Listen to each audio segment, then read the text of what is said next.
నమస్కారం. Welcome to Suman TV. నేను గీతాంజలి. ప్రస్తుతం మనతో పాటు భారతీయ శంకరపీఠం వ్యవస్థాపకులు, ప్రముఖ జ్యోతిష్యులు, ఆధ్యాత్మికవేత్త, బ్రహ్మశ్రీ అన్నవరపు తిరుపతి మూర్తి అవధాని గురుగారు ఉన్నారు. వారితో మాట్లాడదాం.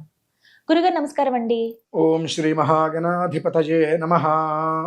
కొన్ని ధర్మ సందేహాలు మీ ముందుకు తీసుకొస్తున్నాను. కొన్ని చాలా ఉన్నాయి. అందులో కొన్ని కామెంట్స్ లో అడుగుతూ ఉంటారండి. అందులో ఒకళ్ళు తరచుగా పెట్టారు. ఈ కామెంట్ చూసాను నేను.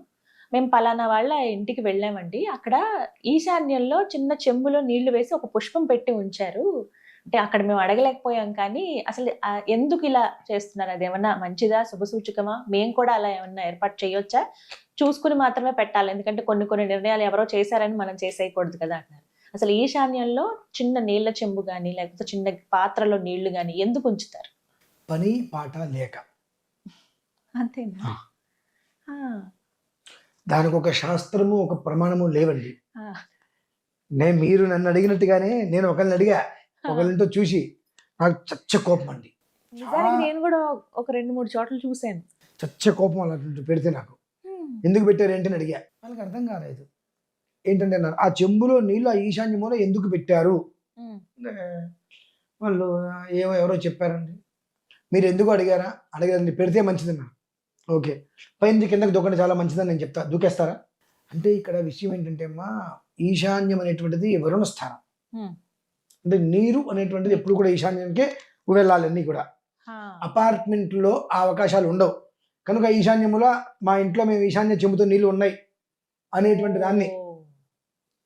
దీంట్లో ఇంకొంతమంది ఇంకోటి అంటే పెచ్చి విర్రి రకరకాలు ఉంటుంది. కొంతమంది ప్లేట్లో ఉప్పులో ముగ్గు, ఆ ముగ్గులో చెంబు, చెంబులో నీళ్లు, దాంట్లో పుష్పం. ఏమనాలి వెళ్ళి? అంటే ఒకటి మనం చేయవలసింది ఒకటి చేయకుండా అనవసరమైనవి అనేకం చేస్తున్నాం. దానివల్ల ఎవరికి ఉపయోగం లేదు. ఈశాన్యం ఎందుకు నీళ్లు పెడుతున్నారంటే ఏమీ పని పాట లేక. ఫస్ట్ ఆఫ్ ఆల్ కొంతమంది ఏంటంటే వాళ్ళ మనస్సులో, మనకు అపార్ట్మెంట్లో ఉన్నాం కదా, మనకి ఈశాన్యానికి నీళ్ళు అవి పెట్టుకోవడానికి అవకాశం లేదు కదా, కాబట్టి మనం ఇవి పెట్టుకుంటే ఆ దోషం రాకుండా ఉంటుంది అనే ఒక ఊహతో కూడా పెట్టుకొని ఉండొచ్చు. అని అవసరం లేదమ్మా. అపార్ట్మెంట్కి వాస్తు అనేటువంటిది లేదు. వాస్తు లేనిది ఏదైనా ఉందంటే అది అపార్ట్మెంట్. అది మనం గమనించుకోవాలి ముందు. ఒకళ్ళకి దక్షిణానికి డోర్ ఉంటుంది, ఒకరికి ఉత్తరానికి డోర్ ఉంటుంది, ఒకటికి తూర్పుకి డోర్ ఉంటుంది, ఒకటికి పడమర డోర్ ఉంటుంది. అన్ని వైపులా ఉంటాయి. కింద ఎంట్రన్స్ రెండు, ఒక ఎగ్జిట్ ఎంట్రీ, 2 డోర్లు ఉంటాయి. ఒక శంకుస్థాపన మీద 10 గృహాలు కట్టేస్తూ ఉంటారు. దీనికి శాస్త్రంలో ఎక్కడా కూడా వాస్తు లేదు. నేను అపార్ట్మెంట్లో గృహప్రవేశానికి కూడా వెళ్ళడానికి సిద్ధపడను. ముహూర్తం పనికిరదు దానికి. నన్ను ఎవరైనా కనుక అడిగితే నాకు నచ్చిన టైం చెప్తా, మీరు వెళ్ళిపోతానంటే. కాదండి మాకు ఇదే కావాలంటే నేను పెట్టను. మా ఇంటికి నేను అంటే వెళ్ళా, అపార్ట్మెంట్ నేను కొన్నా, ఒక సమయం పెట్టుకున్నా, వెళ్ళిపోయా. భాద్రపద మాసంలో వినాయక చవితి 2వ రోజు. అపార్ట్మెంట్కి ఎప్పుడు కూడా ఇవన్నీ పనికిరావండి. ఇటువంటివన్నీ పెట్టుకొని మనం మెంటల్గా అప్సెట్ అయిపోతూ ఉంటాం. అటువంటి దాని నుంచి భయపడకుండా కొంతమంది నీటి చెంపు పెట్టుకుంటారన్న, అంతే. శాస్త్ర ప్రమాణం కాదు, శాస్త్రంలో ఇలా చెప్పబడలేదు. అలాగే కొన్ని దీపాల గురించి కూడా అడుగుతానండి. ఇది కూడా సందేహమే. ఉప్పు దీపం అని చెప్పి ఇలా పెడుతూ ఉన్నారు. అలాగే ఇంటి గుమ్మం ముందు కూడా ఇలా ఉప్పు ఇలా రాశిగా పోసి అక్కడ దీపం పెడుతూ ఉంటారు. అసలు ఇది శాస్త్రంలో ఉందా అండి? ఉప్పు దీపం అనేటువంటిది ఒకే ఒక్క విధానానికి చెప్పబడి ఉంది.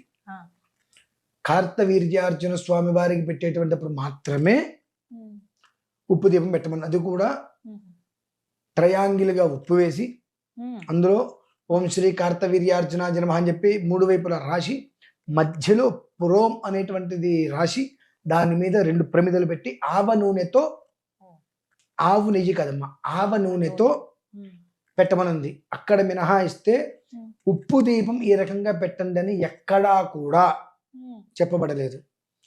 కొంతమంది శుక్రవారం వస్తే ఒక మట్టి ముగ్గురు తీసుకొని పసుపు రాసేసి, అందులో ఉప్పు వేసేసి, దానికి స్టార్ ముగ్గేసేసేసి, దాంట్లో ఒక వెండి ప్రమిద ఏదో ఒకటి పెట్టి అమ్మవారి ముందు పెడుతూ ఉంటారు. ఇంకొంతమంది ఉప్పులో అదే ఒక ప్లేట్లో కానీ దాంట్లో ఉప్పు తీసుకొని వాష్రూమ్ దగ్గర పెడుతూ ఉంటారు. ఎందుకు పెట్టారండి? నాకు కోపం, నాకు అడగడం జరగదండి, తిట్టడమే అలా చూస్తే. ఎందుకంటే ఎందుకు, ఎవరు చెప్పాడు నీకు? ఎవరైనా చెప్పారు? వాళ్ళ ఇంటికి వెళ్ళి చూడు, నువ్వు వాళ్ళ ఇంటికి పెట్టారేమో. ఇలా ఉప్పు తీసుకెళ్ళి వాష్రూమ్లో పెట్టండి అని అంటారు కదా. అయ్యా నమస్కారం అండి, మేము మీకు ఏదో తాంబూలం ఇద్దాం అనుకుంటాం, బట్టలు పెడదాం అనుకుంటాం అని చెప్పి అడ్రస్ తీసుకొని వాళ్ళ ఇంటికి వెళ్ళి వాళ్ళ ఇంట్లో వెతకండి, వాళ్ళ ఇంట్లో పెట్టారేమో. ఉప్పు దీపాలు కూడా ఎలా పడితే అలా పెట్టేవి కాదమ్మా. కేవలం రుణబాధ విముక్తి, రుణం అనేటువంటిది తీర్చడం కోసం రుణగ్రస్తలు రెండు రకాలుగా, రుణానుబంధ రూపేణ అనేక రకాలుగా వచ్చేటువంటి ఇబ్బందులు రుణం అనేటువంటి దాని మీద వస్తుంది. కాబట్టి ఆ రెండు పదాలు నా నుంచి దూరం అయిపోవాలి. నాకు రుణం అనేటువంటిది ఉండకూడదు ఇంకా అనేటువంటి స్థితిలో కార్తవీర్యార్జున స్వామి వారిని ఉద్దేశించి చేసేటువంటిది ఉప్పు దీపం. ఇక అయిన దానికి ఉప్పు దీపము, మట్టి దీపము, కారం దీపాలు పనికిరాము. అది తెలుసుకోవాలి. దీపాల గురించి ఇంకొకటి అడుగుతాను. గతంలో ఒకసారి ప్రస్తావన వచ్చింది, కానీ ఈ మధ్య బాగా చూసింది. మొన్న కార్తీక మాసంలో కాలభైరవ అష్టమి పూర్తయింది. కొన్ని రీల్స్ చూశాను గురుగారు.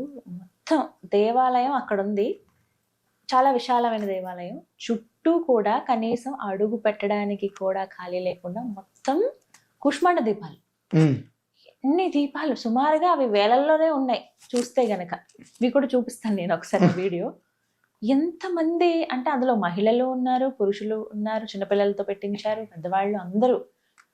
అంటే వీటికి సమయం కానీ లేకపోతే వీళ్ళే పెట్టాలని కానీ అసలు శాస్త్రంలో ఉందా గుమ్మడికాయ దీపం అనేది? కుష్మాండ దీపం అనేటువంటిది 2 ప్రక్రియల్లో చేయాలి.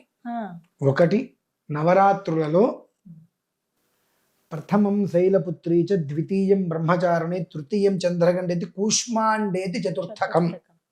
కూష్మాండ అలంకారం రోజు నాడు ఆ కూష్మాండం మీద ఎట్లా అది కూడా 2 ముక్కలుగా చేసి లేదా పూర్తి కూష్మాండం పైన దీపం వెలిగించాలి, లేదంటే 2 ముక్కలుగా చేసి దాని మీద ప్రమిద పెట్టి వెలిగించాలి. అట్లా కాకుండా చెప్తే బాగోదు కానీ నేను మొన్న చూసా, గుమ్మడికాయ మొత్తం లోపల గుజ్జు తీసేసేసి పైన ముందు త్రిశూలం ఆకృతిగా దానికి ఒకటి తయారు చేయించి మధ్యలో కర్పూరం పెట్టి అమ్మవారికి ఎర్రగా కనిపించేట్టుగా దీపం ఇచ్చారు.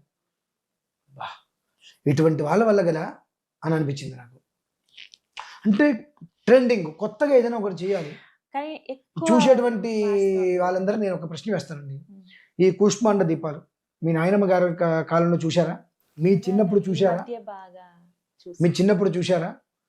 ఈ మధ్యలో ముష్టి అనకూడదు కానండి, ముష్టి అని చెప్పి ఇటువంటి వాటిని అంతే అనాలి. ఇటువంటి ప్రక్రియలు అరటిపండుని ఒలిచి కదలీ దీపం, అందులో కుంభవత్తి పెట్టి కదలీ దీపం. ఈ కాస్త పిచ్చి ముదిరిన వాళ్ళు నారికేల దీపం. నారికేల దీపం నేను చూశాను గురువు గారు. నారికేల దీపం దేవాలయాల్లో చక్కగా సగానికి కొట్టి అందులోనే కొబ్బరి నూనె వేస్తున్నారు కొంతమంది, ఆవ నూనె. అదే నాకు అదే ఈ పిచ్చ పిచ్చ పనులన్నీ చేస్తూ లేవండి శాస్త్రంలో. కార్తీక మాసంలో కదా ఎప్పుడు లేవమ్మా. ఏదో గొప్పగా చేయటమే, ఏదో కాస్త విశేషంగా చేసాం, ఎవరు చేయండి మేము చేసాం అంటే ఎవరు చేయండి మీరు చేశారని అసలు లేని చేసినట్టేగా. మేము చేసాం గొప్పతనం కోసం ఇవి చేయటమే తప్ప. కుష్మాండ దీపం 2 విధానాలుగా పెట్టాలి. ఒకటి ఇంట్లో ఏదైనా స్థాయికి మించి నెగిటివ్ ఎనర్జీ బాగా ఉంది అన్నప్పుడు మండలం వేసి కూష్మాండ దేవత అమ్మవారిని ఆవాహన చేసి 4 దిక్కుల సగాన్ని గుమ్మడికాయ కోసి పెట్టి దాని మీద 7 దీపాలని ప్రమిదల్లోనే పెట్టాలి. అందులో గుజ్జు మొత్తం తీసేసి పెట్టకూడదు, ప్రమిదలతోటే పెట్టాలి. అలా పెట్టే అర్చన చేయాలి అమ్మవారికి. అంతేగాని గుజ్జు మొత్తం తీసేస్తాను, దాని మొత్తం నూనె పోస్తాను, అఖండ ఒత్తి పెడతాను అంటే ఏంటమ్మా అసలు? అంటే అసలు కుష్మాండం దేనికి సంబంధించింది అనేటువంటి విషయం తెలియాలి. దాన్ని నువ్వు దేనికి వాడుతున్నావు అనేటువంటి విషయం తెలియాలి. తెలుసుకోకుండా ఏది పడితే అది ఎలా పడితే అలా చేసేస్తే ఇప్పుడు నువ్వు అనుభవిస్తున్నావు. చూసారమ్మా, కొన్ని వ్యాధులు వస్తున్నాయి, వాటి పేర్లు కూడా తెలియట్లా. ఒకప్పుడు మహా అయితే జ్వరం, విషజ్వరం, టైఫాయిడ్ ఇటువంటి ఉండేవి. ఇప్పుడు ఆ పేర్లు తెలియట్లా వాటికి. ఎవరికి ఏ పేరుతో వస్తే ఆ పేరు బాగుందని పెట్టేస్తున్నారు. ఆ పేరు కాస్త భయంకరంగా ఉంటే ఆ వ్యాధి భయంకరమైంది. లిస్పోకోపియా ఏవో రకరకాలుగా వాటికి మరి తెలుగులో పేర్లు ఉండవేమో ఆ వ్యాధులకి. ఎందుకు వస్తున్నాయంటే ఇవన్నీ ఏదైతే మనం చైరాంది చేస్తామో తినరాంది తింటే ఎలా అయితే కనుక అది అరగకుండా ఇబ్బంది పడుతుందో, చేయరాంది చేసినప్పుడు ఇది పెచ్చ అయిపోయింది మా జనాలకి. కుష్మాండ దీపం వాడు పెట్టాడు, వీడు పెట్టి అసలు ఎందుకు పెడుతున్నారు? తినది ధర్మసింధు, నిర్ణయ సింధు చెప్పింది ఎక్కడైనా. నెగిటివ్ ఎనర్జీ పోతుందని, నారికేళ దీపం అమ్మవారికి చాలా ఇష్టం అని, అందులో మళ్ళీ 7 ఒత్తులు వేసి వెలిగించడం కూడా చూసాను. అంటే ఇలా రకరకాలుగా ఏదో వాళ్ళకి అమ్మవారి కల్లోకి వచ్చి చెప్పింది ఏమోనండి, మనం వాళ్ళని ఎందుకు తప్పట్టాలి. కానీ ఒక్కటి మాత్రం చెబుతున్నాను, గుర్తుపెట్టుకోండి. సరే, ఈశాన్యం చెంబులో నీళ్లు పెట్టుకుంటే అది దానివల్ల మనకు లాభము లేదు, నష్టము లేదు.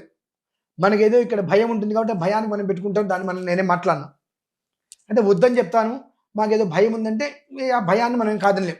కానీ కుష్మాండ దీపాలు, ఉప్పు దీపాలు, టెంకాయ దీపాలు, కదలి దీపాలు, ఇవన్నీ కుష్మాండ దీపం పెట్టే విధానం అది కాదు.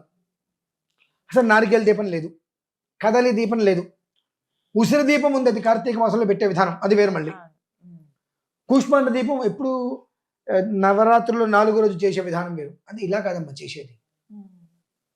ఏదో భూత ప్రేత పిశాచ మహా బ్రహ్మరాక్షస అన్నట్టుగా వాటిని 2 కోసేసి దానికి ఏదో పసుపు కుంకాలు వేసేసి నల్లగా మార్చిపెట్టేసేసి, ఇది కాదమ్మా, చాలా దోషం అది. దానివల్ల ఏం లేదు, మీకు వచ్చేటువంటిది ఇసక్కరైనంత ఫలితం లేదు.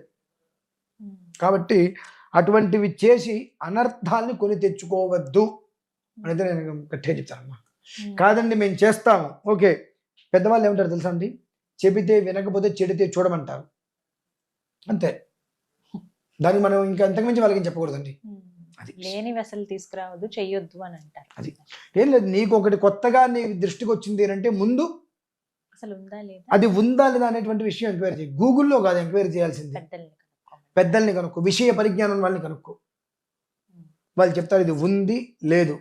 అసలు అంతకన్నా ముందు మీ చిన్నప్పుడు నీ ఇంట్లో ఇచ్చేసారు చూసుకో. నీ ఇంట్లో నీ చిన్నప్పుడు చేయలేదన్నప్పుడు అది లేనట్టే. లేదు, ఒకవేళ తెలుసుకోదలుచుకుంటే పెద్దవాళ్ళని అడుగు, కాస్త గ్రంథాల్లో చూసి దీని గురించి ఏదైనా ఉందా అనేటువంటి విషయం. అసలు ఇదంటే ఏంటి, ఉందే కాదు ఇదంటే ఏంటి అనేటువంటి విషయం తెలుసుకో, క్లారిటీ వచ్చేస్తుంది. సందేహాలు నివృత్తి అయ్యాయి. ధన్యవాదాలు గురుగారు. పరమేశ్వర్.